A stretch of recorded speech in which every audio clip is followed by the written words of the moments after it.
everybody, Nerdigans. This is the one and only Packer Girl 89, and today's hashtag Book Nerdigan discussion is going to be for The Crown of Ptolemy by Riordan, and this is the third book in the Kane Chronicles Percy Jackson crossover series, and this is the first hashtag Book Nerdigan discussion of 2017, and I know it's August, but reason why it's been taking me so long to get to Book Nerdigan discussions is because what I decided to do was I decided to expand the manga and anime portions of my channel this year.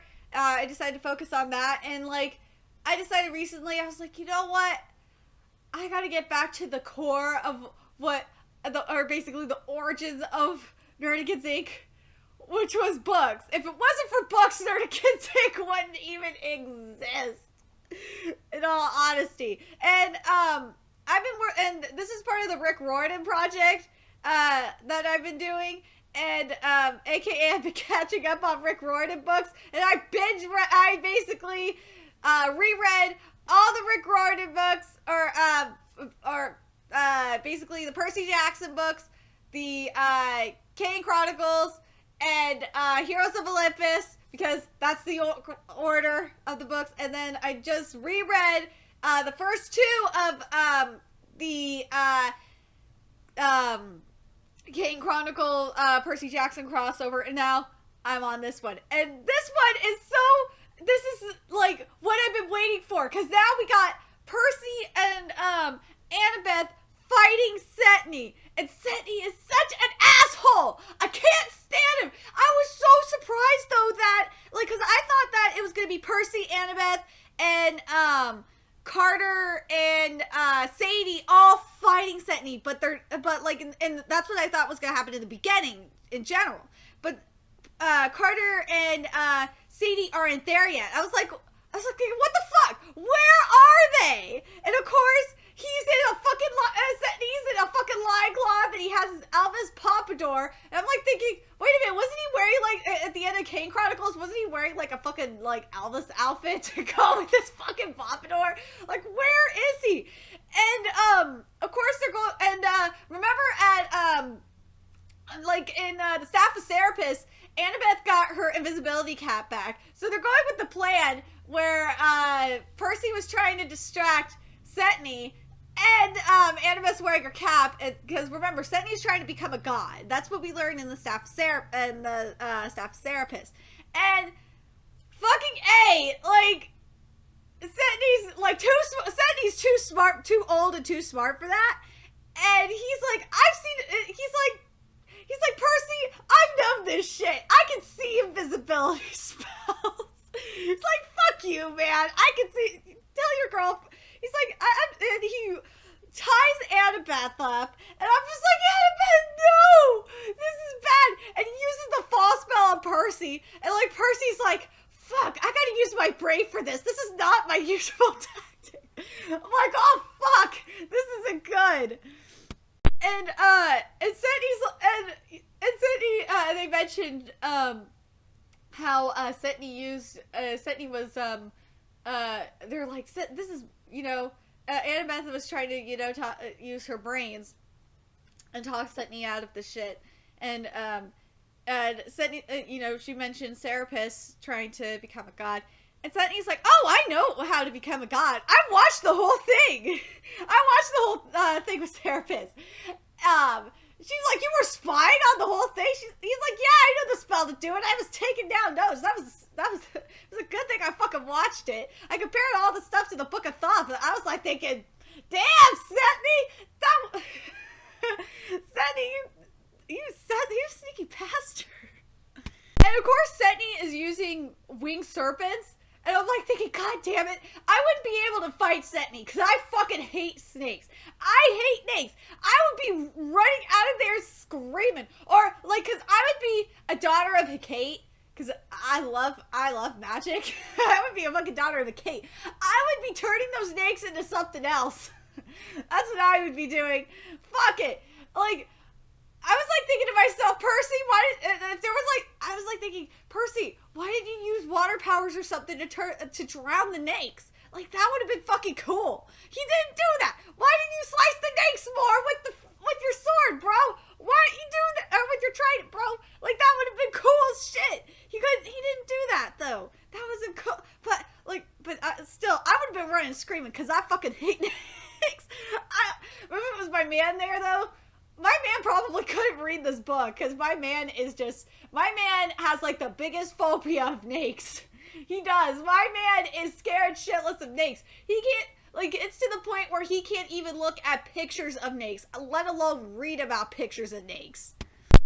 Then you got with Jet, the queen of the cobras, showing up.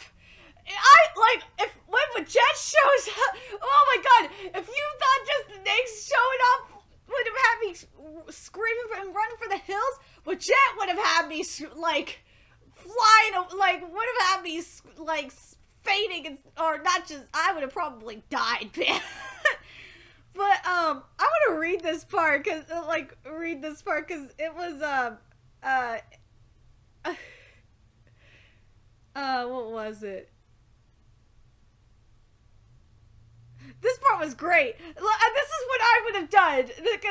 But I love Riordan's writing so fucking much. Now, personally, I'm not fond of huge snakes, especially one with human heads and stupid hats. I love you, Percy. If I'd summoned this thing, I would have cast a spell to send it back quick. Yes, I would have done the same thing. No, not just that. I would have used a fire spell. I would have killed that motherfucker with fire. But Setney just rolled up his scroll, slipped it in his jack pocket, and grinned. Awesome. Fuck you, Setney. I want to punch you in your stupid face. I want to kill you with fire, you piece of shit. Anyway, hold on a second. Like, this is fucking hilarious. So fucking Setney wants to take a selfie with Jet before he destroys her. And he calls it a fucking snap. But, like, when Jet's reaction is just even better. Like, when Jet's like, what is the meaning of this? You dare take a selfie with the Cobra Goddess? I was just like, what the fuck are you thinking, Setney, you dumbass? Like, what the fuck? Why would you want to take, first of all, why would you want to take a selfie with the Cobra Goddess? Like, what the, like, this, how the sudden did this become, all of a sudden become like the God of War meets the 21st century? Like, this is just fucking stupid. Like, Setney, you're a dumbass. Holy fuck, and then what Setney does is just unbelievable. First of all, Percy, cutting the ropes was, like, the worst idea because the ropes literally screamed. And then, what happened when, Setney killed, the Cobra Goddess was, basically what he did was he devoured her essence and gained the power of, Lower Egypt. It's just fucking crazy as hell. I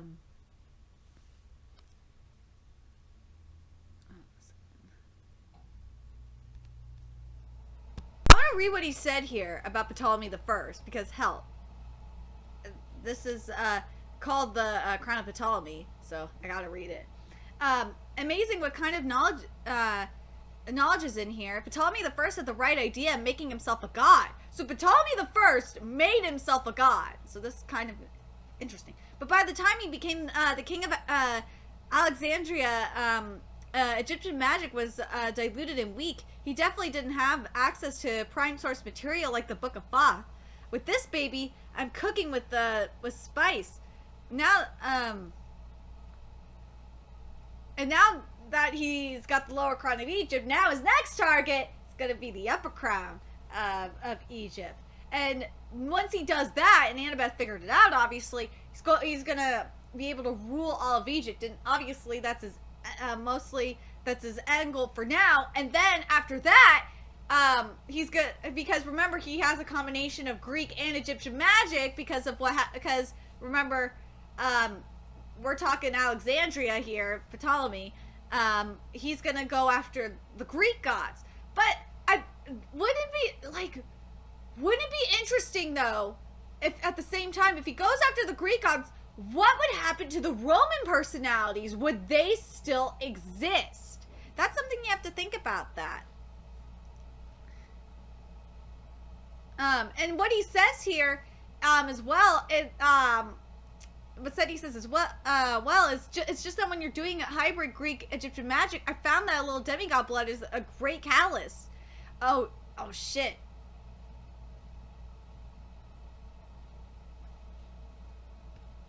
So, and remember what we learned in the Heroes of Olympus series. Demigod blood is definitely a great catalyst, and I'm glad that Rick Riordan mentions that. And what's really interesting about Setni is he absorbed, because Percy stabbed him in the gut, and because I was curious what would happen if Percy stabbed him with Riptide. He absorbed Riptide, and like usually, like what I was thinking was Riptide was gonna come back in his pocket like it usually did, but it's not. But it didn't this time. I was shocked as fuck. I was like, whoa, Setni, you douchebag! What's crazy is that by absorbing Riptide, he learned, because he absorbed his Riptide's essence, he learned about both Annabeth and Percy. That is so crazy. And I love what he said. He said, you'll both live on in my pancreas, I think. I was like, damn, that's pretty accurate. Okay, we gotta talk about Sadie and Carter's grand entrance on the camel. Of course, the camel that farted. That was so fucking awesome. I was just like, yeah, we know it's the perverted camel. Yeah, I was just like, yes. I'm so glad they traveled by camel. And I was waiting for Sadie. I was like thinking, how are Sadie and Carter gonna get here? But I want to talk about how Percy described Setni, because it was just great. He was said, I slipped my hand into Annabeth after all we've been through. I was not going to let our lives end this way, devoured by a wannabe Elvis god with the pillbox. I love Rick Riordan's writing. It is the best. Oh, damn it. I thought it was the perverted camel. I gotta make a correction. I thought it was the perverted camel, but it wasn't. It was a fake camel. I was kind of disappointed, because that would have been really awesome. But anyway, I forgot. I think that camel died in the Kane Chronicles. Correct me in the comment section. But I love that the camel farted before it died. That was just fucking awesome. So, we finally know what the Crown of Ptolemy is. So, the Crown of Ptolemy basically is the combined crowns from Lower Egypt and Upper Egypt. And they form, and that's how Ptolemy became a god. Which, I see what you did there. Rick Riordan. So here we go. The Bechet is the double crown of Egypt. The bottom half is the red crown, the Deshret, and it represents the lower kingdom. The top half is the Hedjet and the white crown of the upper kingdom. You wear them together, and that means you're the pharaoh of all Egypt. Except in the case, our ugly, basically what Sadie says. Except in this case, our ugly friend Setni is creating a very special shet, the crown of Ptolemy. Let's see. Here's what Carter said. Alexander the Great conquered Egypt, then he died. His general Ptolemy took over and tried to mix Greek and Egyptian religion. He proclaimed himself a god king like the old pharaohs, but Ptolemy went a step further. He used a combination of Greek and Egyptian magic to try making himself immortal. It didn't work out, but basically Setni has perfected the formula, and the Book of Thoth gives him some primo magic. Basically what Setni's trying to do is he's going to recreate the crown of Ptolemy, but this time he's going to do it properly and he'll become a god, which is pretty bad. And Wajet, according to Carter, is the guardian of the red crown, and the guardian of the White Crown, is Neckbent. No! The Vulture Goddess! Oh my god! For those that know the Kane Chronicles, you know who Neckbent is. She's the Vulture Goddess. We don't like her very much. I don't like Neckbent very much either. I don't like her.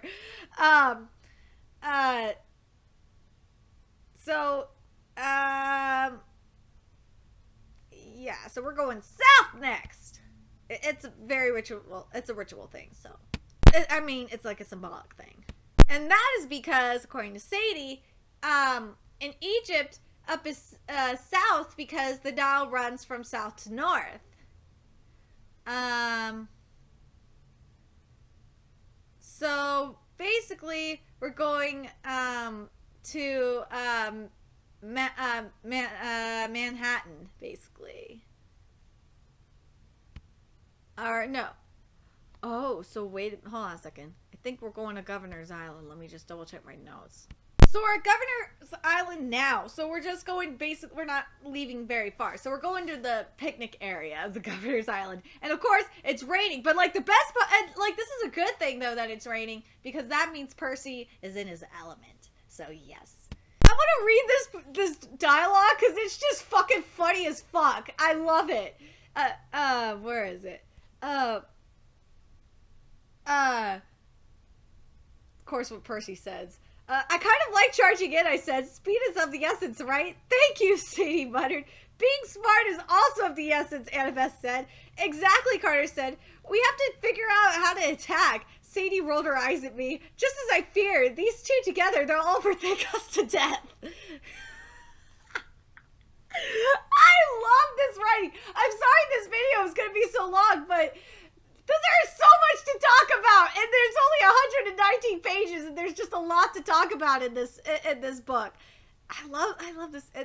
Like when it's a first time read for me, there's always a lot to talk about, especially when it's Percy Jackson and Kane Chronicles. Oh, I gotta read this part too, because like this part was just great. I felt the same way, but Annabeth was getting that annoyed, stormy look in her eyes, and since I date Annabeth, I figured I better suggest a compromise. This part is just great. I just thought that part was funny as fuck.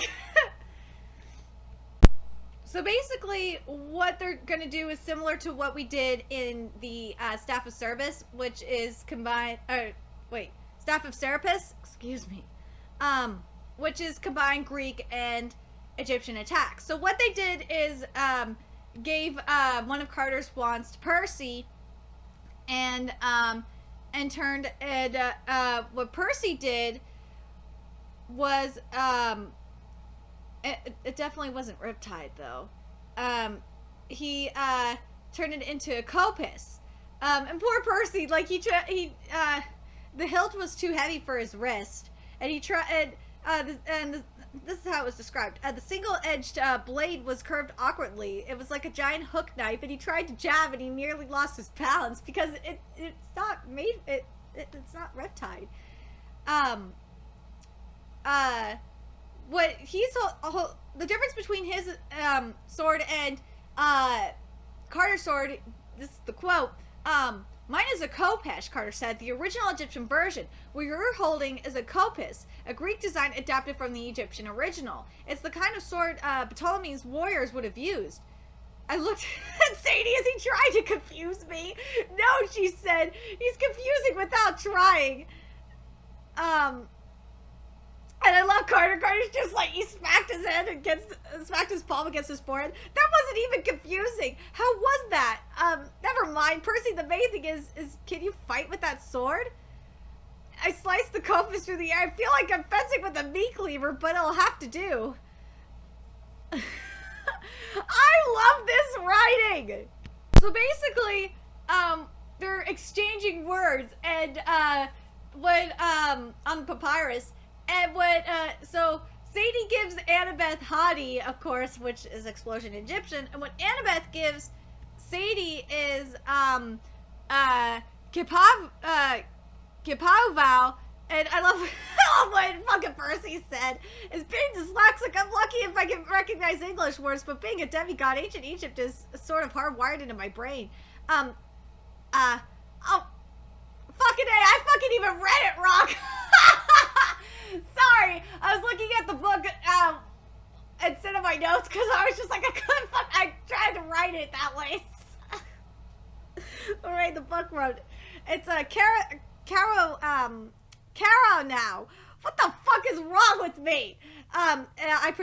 Percy says, Caro now, I pronounce blast. And Annabeth gave me a little bit a smile. Closest term I could think of. Literally, it means strike with lightning bolts. And I love Sadie. She's just like, ooh, Sadie said, I love striking things with lightning bolts.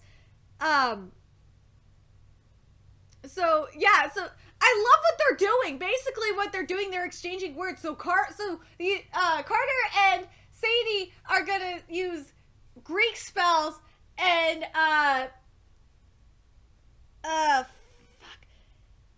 Annabeth and Percy are gonna use Egyptian spells in this fight, and I think that's fucking awesome. I love how Percy calls fucking Carter or Falcon Bone or call that giant chicken ball. I fucking love it. And the best part about it is when Percy says, I still think you could get a sponsorship deal with KFC, big bucks. That's the best part about that. I fucking love this. I love Rick Riordan. I love your writing. If you're watching this, your writing is the best. It makes me laugh.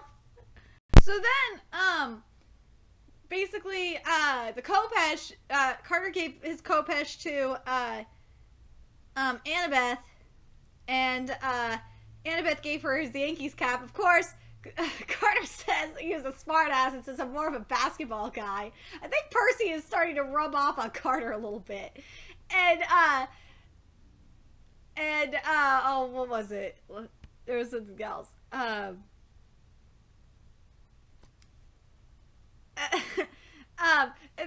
gotta read the quote correctly. But you told us Setney saw right through your invisibility, Carter said. That was me, Annabeth said.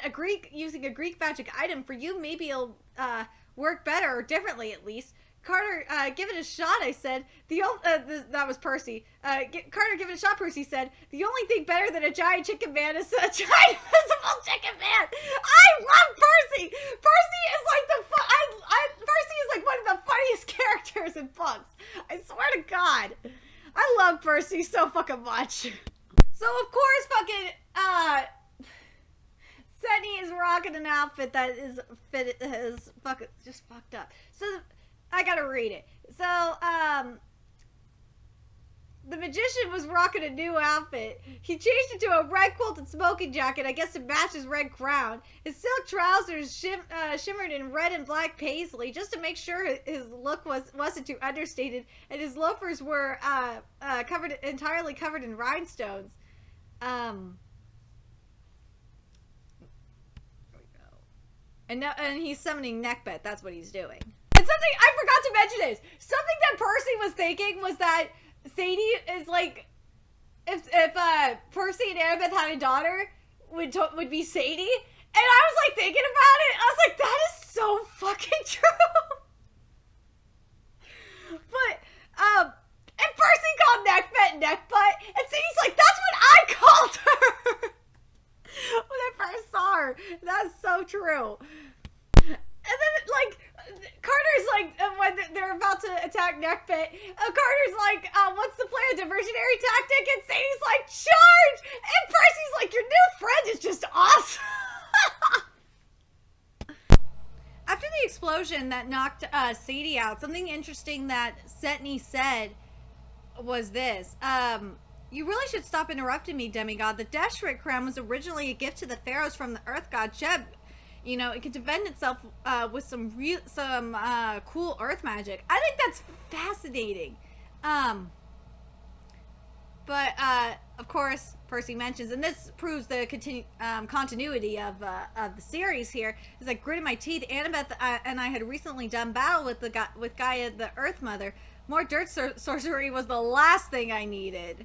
So this proves that this is after. You know, this takes place after the Heroes of Olympus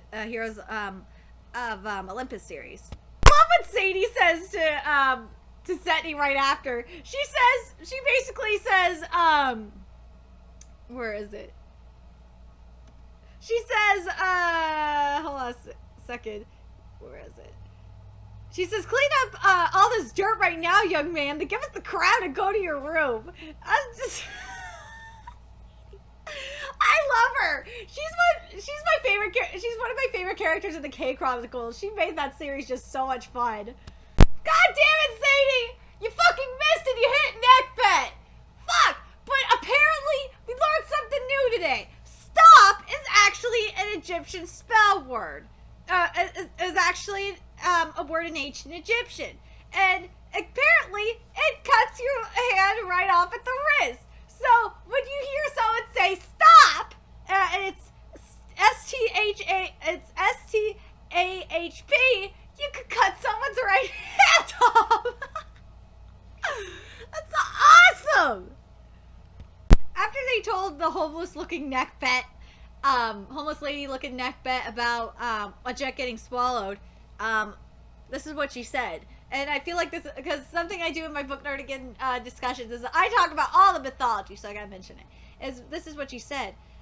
This is unacceptable. But Jen and I were the symbols of unity in ancient Egypt. We were revered as the two ladies. The upstart Setnies has stolen my other lady.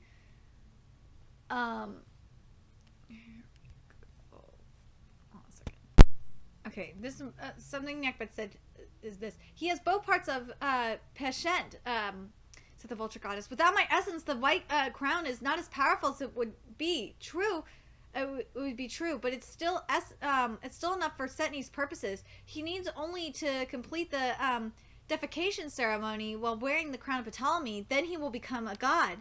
I hate it when mortals become gods. They always want thrones. They build garish McPalaces. Palaces. They don't respect the rules in the gods' lounge. Yes, apparently the gods' lounge. And Neckbud is joining us, but I love what Percy says. That didn't make me any less nervous. I try to avoid teaming up with goddesses who eat roadkill. It's one of my personal boundaries. And remember, the Book of Thoth, we use the Book of Thoth in the Kane Chronicles to imprison Apophis. So I gotta mention what Neckbet says here. The Book of Thoth contains a spell for imprisoning gods. It would take a great deal of concentration and preparation. At least 3 of you would be required to set a proper trap. A circle must be drawn, a row must be enchanted, the earth must be consecrated. Other parts of the spell would have to be improvised. I hate Ptolemaic magic. Mixing Greek and Egyptian power is an abomination. However, it works. This is what Anna says. Carter was able to go invisible using my hat, and Sadie's explosion scroll at least dazed Setni. But then Sadie said, but we'll need more. Yes, the vulture goddess fixed her eyes on me like I was a tasty dead blossom on the side of the highway. One of you will have to fight Setni and keep him unbalanced while the others prepare the trap. We need a very potent hybrid attack, an abomination even Ptolemy would approve of. And Percy's like, why are you looking at me? I'm not abominable. You're a son of a Poseidon, the goddess noted. That would be most unexpected combination.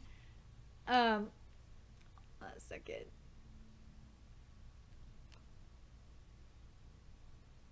Oh, so basically, she wants Neckbet wants to possess Percy. Oh God, this sounds like a disaster waiting to happen. It's basically, when I read this, I was like thinking, God, this sounds like a disaster waiting to happen. I love what she said. I love what Neckbet says about Percy's mind. It's just funny. My host needs a certain level of simplicity, the goss continued. Percy Jackson is perfect. He's powerful, yet his mind is not overcrowded with plans and ideas. I fucking love it. I just was like, damn, she basically wants someone that's fucking stupid. She's insulted Percy. That was fucking funny. In a way, this kind of reminds me of Heroes of Olympus, where and also of how to defeat how they had to defeat a giant, they needed the combination of a power of a demigod and a god. That's what this reminds me of. And I thought that was really, really smart.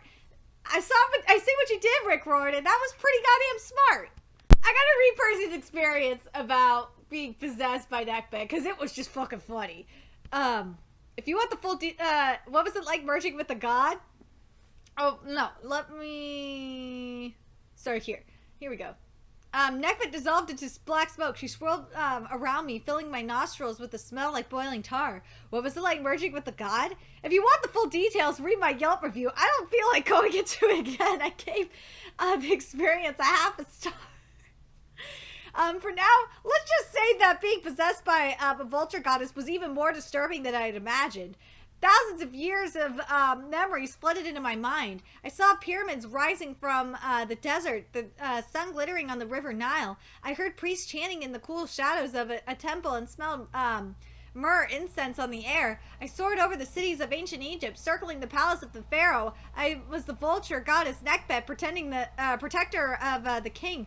Shield of the strong, scourge of the weak and dying. I also had a burning desire to find a nice warm hyena carcass, stick my face right in there, and okay, basically I wasn't myself. I just thought that was fucking hilarious. Looking at Annabeth was disorienting. The Percy part of me saw my usual awesome girlfriend. The Neckbed part of me saw a young woman surrounded by a powerful ultraviolet aura, the mark of a Greek demigod. So now we know what the Greek demigod aura looks like. The sight filled me with disdain and fear. For the record, I have my own healthy fear of Annabeth. She has kicked my butt on more than one occasion, but disdain not so much. That was all Neckbed.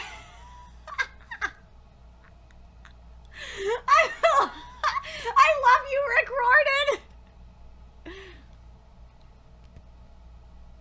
I'm sorry this video is so long. I know this is only a 119-page book, but I fucking love this writing, and it's just so fucking funny.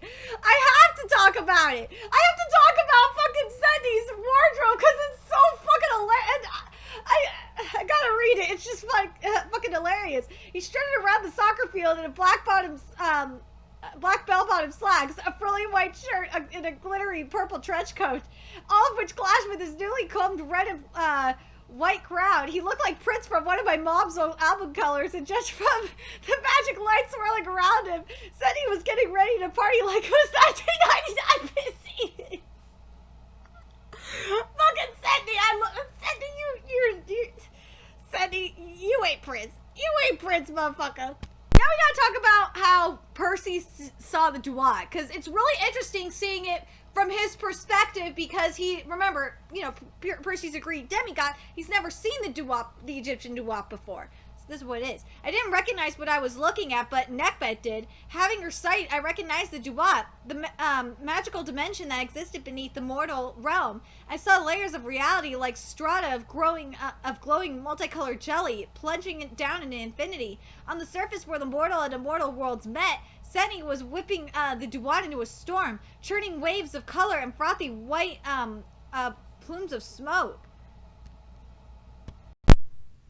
This is important.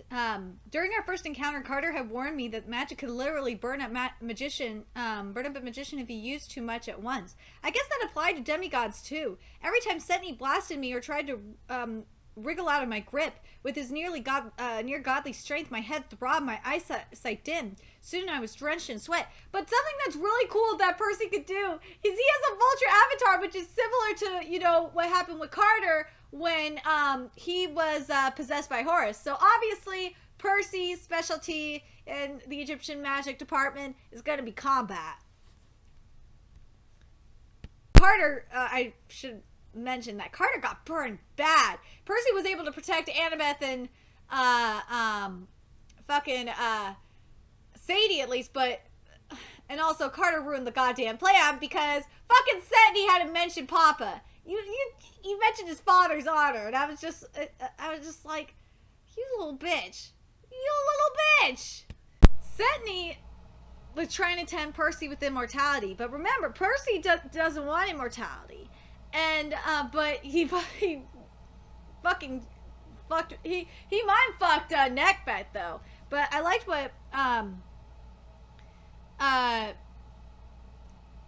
what Percy said. Hold on a second. You're looking for a way into my mind, something you can relate to and use against me, but I'm not like you. I don't want immortality, especially not if it rips the worlds apart. And you know why? Because that's true to Percy's character. It proves that Percy truly is a good hero, and something that's different, that sets apart Percy from Setney, because we all know Setney's backstory, is that his family cares about him. He has his stepdad, his stepdad and his mother care about him, and fuck, if you think about it, Poseidon tries. I'm not gonna lie, Poseidon tries to be a good father to him. I mean, he sees him occasionally, and when he does see him, he tries to be a good dad. So, I'm sorry, Setney. That's why your plan to fuck with Percy didn't really work, because yeah, your father was a piece of shit to you, to be honest. But Percy's experience with the god, like, yeah, the gods are pieces of shit, but when it comes to Poseidon and his godly parent, he wasn't, with all things considering, considering, Poseidon is not the worst dad. And Poseidon, in a way, probably saved his ass because, well, the powers of Poseidon saved it because Percy fell into the harbor, thank fucking God, and healed him. But you gotta wonder, because the wind blew Percy into the harbor, so probably Daddy had something to do with that. And Setney, you're fucked now. You are fucked now. You got fucked. If he would have, because Percy even said, if he would have fell on land, he probably would have died. Afterwards, of course, they all, Carter and Sadie and Annabeth were waiting for our good friend Setney with the spell ready to go. And, of course, before they got rid of Setney, Percy had to get Riptide out of his gut. And, yes, he got Riptide out of his gut. And I know this is the end of well, I don't know if this is going to be the end of, you know, the Carter Cade Percy Jackson crossover series per se, because it says right here, you were right about one thing. There is a lot of power in mixing Greek and Egyptian, and I'm glad you introduced me to my new friends. We're going to keep mixing it up. So I hope we get to see more of them, like, I hope we get to see, like, more appearances of them, like, throughout the series. I think that would be fucking cool. I'm curious what you guys think in regards to that. But, like, in more ways than one, I understand why Neckbet was here, like, obviously because of the crown of Ptolemy, but I like what it was said here as well. Where was it? Dude is a scavenger, not too different from a vulture. He picks through our minds, finds whatever he can relate to, and he uses that to get through our defenses. Annabeth, that's, well, obvious, you know, Annabeth loves wisdom. Annabeth's love of wisdom. Carter's desire to make his dad proud. Sadie's my incredible modesty. Sadie guessed an obvious good looks. And of course, Carter snorted. But what brought Setney's downfall was because he couldn't find anything for Percy. He focused so much on the immortality, why Percy turned down immortality, and Percy still doesn't want immortality. That's the best part. I fucking love that. When he took Riptide out of Setney was like puking a rainbow, and what Percy said, there's nothing cute about it. And the best part is Setney was sealed inside a snow globe of Governor's Island. So he got his, in a way, Setney got his wish. Governor's Island is his eternal headquarters after all. So I hope they give, I'm curious if Sadie and Carter is gonna give Setney to Osiris. I think they're going to, and that's gonna be fucking awesome. Oh, so what Sadie did to help Annabeth read from the Book of Thoth was she gave access to her Ren, aka her secret Ned. Her secret name. I don't know why I said Ned. Fuck, I got Hunter on the brain. Her secret name. That is fucking huge. Wow. Like that means Sadie really trusts her. And just in case you don't remember what Ren is, basically everyone has one. So even you guys, even I have one. And even if you don't know it, the Ren is, well, the definition of who you are. Once Sadie shared it, Annabeth had access to all of her experiences, abilities, and basically all of her general amazement. And Carter continues here, that was risky. Anyone who knows your Ren can control you. You never share that information unless you really have to, and only with people you absolutely trust. Sadie found out my secret name last year. My life has sucked ever since. But it's only temporary. It's only a temporary thing for a demigod. She can't do it all the time. Because Annabeth says here, the effect of learning Sadie's Ren is already wearing off. I'll never be able to do any magic on my own. That's freaking crazy.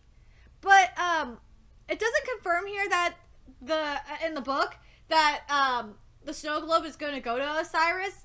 I guess it's up to the reader, but I really honestly think that that Sadie and Carter are gonna give Setney to Osiris as like a Christmas gift or something. That's what they're gonna do, in all honesty.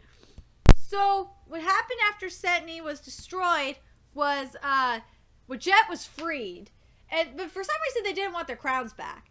But Wadjet was definitely freed. And Nekbet went back to and Nekbet obviously went back to her realm, obviously.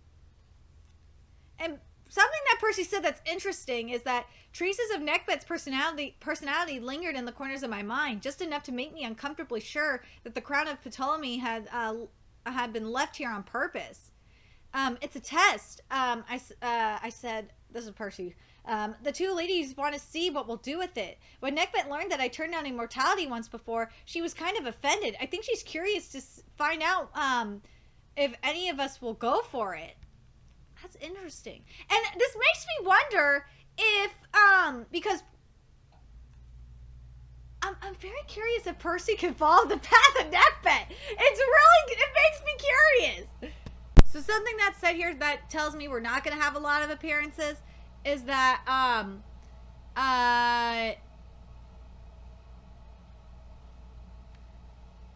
where is it?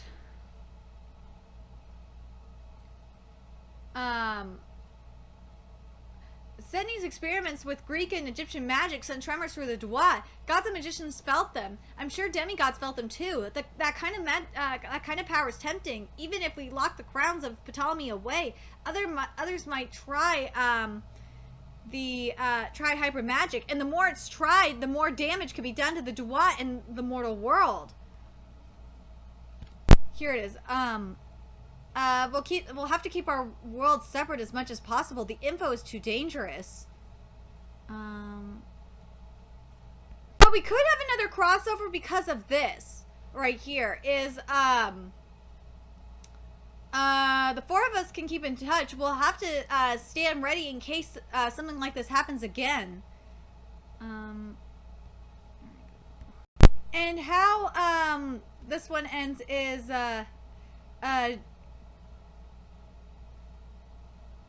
she slipped her hand into mine. I'm thinking cheeseburgers with dinner at PJ Clark's. With bacon, I said. We've earned it. I love the way you think, she said. And I'm glad you're not a god. She kissed me, and I decided that I was glad, too. A kiss in the sunset and the promise of good bacon cheeseburger? With that kind of payoff, who needs immortality?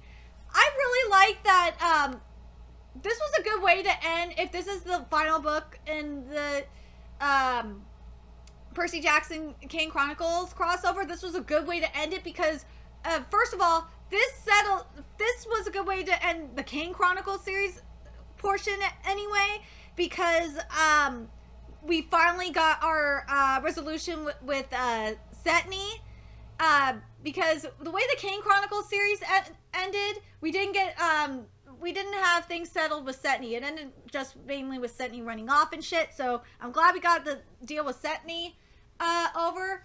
I really liked how it came to the combination of Greek and Egyptian magic, that combination. It made a lot of sense. I really liked how it all came down to Percy basically being a good person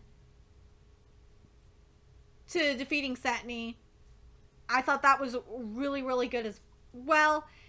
And overall, I really liked this book. I loved it. Anyway, let me know what you guys thought of this book in the comment section below. And I'm definitely I'm getting back into my book nerdican groove.